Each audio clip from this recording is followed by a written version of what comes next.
karena kan pelayanan banyak ya, apalagi gereja juga sangat banyak. Tujuannya adalah Home for the Outcast, rumah bagi mereka yang ditolak, yang tidak dianggap. Beberapa waktu lalu ada orang yang punya masa lalu cukup, saya nggak sebut dosanya, tapi sangat kelam, dan dia nggak bisa gabung. Nah, datang sama kami dan boleh nggak pelayanan di Kerinduanku Ministry, dan kami sepakat sama teman bilang boleh banget. Yang penting adalah mau dididik, mau diajar, dan mau bertobat. Jadi saya percaya bahwa kenapa Tuhan Yesus datang ke dunia, kenapa dia nggak hanya utus nabinya, tapi kenapa dia sendiri yang datang, karena itu kerinduan dari Tuhan untuk menjangkau umat kepunyaannya. Makanya Yesus datang ke dunia supaya orang kenal Yesus bukan hanya kata utusannya, tapi dapat melihat Yesus pada masa itu. Itu sih the main idea, atau itu kerinduan utama kenapa diadakan ministry Kerinduanku Ministry. Wah, panggilan yang sungguh luar biasa ya bagi pelayanan Kerinduanku Ministry dengan tagline-nya Home for the Outcast. Saya belum pastor nih, Pak Hendra. Kita aminin ya. Saya belum pastor, by the way. Ya, kalau dibilang visi misi mungkin begini ya, seperti yang tadi Pastor Gideon udah sampaikan gitu. Sebenarnya mimpi besarnya adalah, panggilan besarnya, kerinduan besarnya adalah untuk kita bisa menjangkau, karena gini, gereja adalah tempat bengkel lah ibaratnya, rumah sakit, bengkel buat kita semuanya orang berdosa, kita semua ini punya kekurangan, kita semua ini punya ada cacat dalam hidup kita gitu. Siapa sih? Kalau firman Tuhan pernah menceritakan Yesus ketika ada perempuan yang kedapatan berzina, Yesus malah bilang siapa yang nggak berdosa lempar batu duluan. Dan akhirnya nggak ada juga lempar batu duluan, karena bahkan imam-imam besar sekalipun pada masa itu mereka menyadari bahwa mereka punya flaw dalam dirinya, punya noda, punya kesalahan, pernah berbuat kesalahan.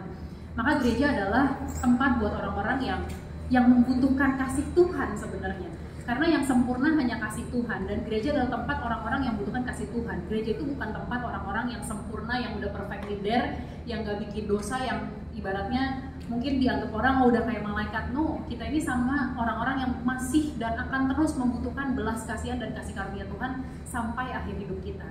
Dan seperti yang tadi Pastor Gideon sudah elaborasi sedikit di depan, Home for the Outcast, mungkin kita dapat sebuah idenya juga dari film yang beberapa waktu lalu sempat lumayan heboh ya di dunia, terutama di dunia kekristenan di Indonesia, film Jesus Revolution. Bagaimana tokoh utamanya pada saat itu, tokoh utamanya itu diangkat dari kisah nyata ya. Jadi di mana tokoh utamanya dia membuka dirinya dan bahkan dia berkolaborasi dengan seorang pendeta yang pada saat itu dianggap tradisional dan konvensional, tapi orang ini membuka dirinya untuk merangkul orang-orang yang kalau di film itu gitu, orang-orang yang hippie ya, kaum hippie gitu, mereka yang pernah kecanduan dengan narkotika, mereka yang hidupnya nggak jelas, mereka yang punya kepahitan sama keluarga yang terhilang, tapi dia membuka dirinya berkolaborasi dengan pendeta konvensional, dan akhirnya menjadi sebuah kegerakan yang luar biasa. Ada tuaian jiwa yang luar biasa lewat itu gitu.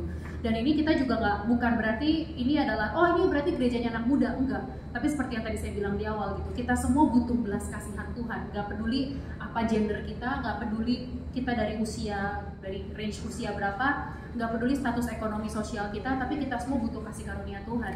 Kita semua adalah orang-orang yang terhilang, tapi ditemukan dan diselamatkan dan dipenuhi oleh kasih karunia Tuhan. Makanya kita boleh ada sampai hari ini. Visi misi yang sangat relate banget ya dalam keadaan dunia saat ini, di mana banyak orang yang mungkin tertipu, banyak mungkin orang yang merasa mereka nggak layak, tapi dengan kebaikan Tuhan visi misi itu diberikan bagi Kerinduanku Ministry. Dan mari mungkin ini bisa menjadi jawaban juga bagi orang-orang yang ingin bersama-sama beribadah di Kerinduanku Ministry untuk mendapatkan lawatan Tuhan melalui pelayanan Kerinduanku Ministry ini. Nah, membahas mengenai acara malam hari ini, Pastor Gideon, apa sih pesan firman Tuhan yang akan disampaikan dalam acara Worship Night ini? Ya, pastinya kan karena judulnya This is our desire, ini kerinduan kami, ini kerinduan kita. Saya teringat ketika Raja Daud, dia hanya meminta sama Tuhan, dia meminta bahwa lebih baik 1 hari di pelataranmu daripada 1000 hari di tempat lain.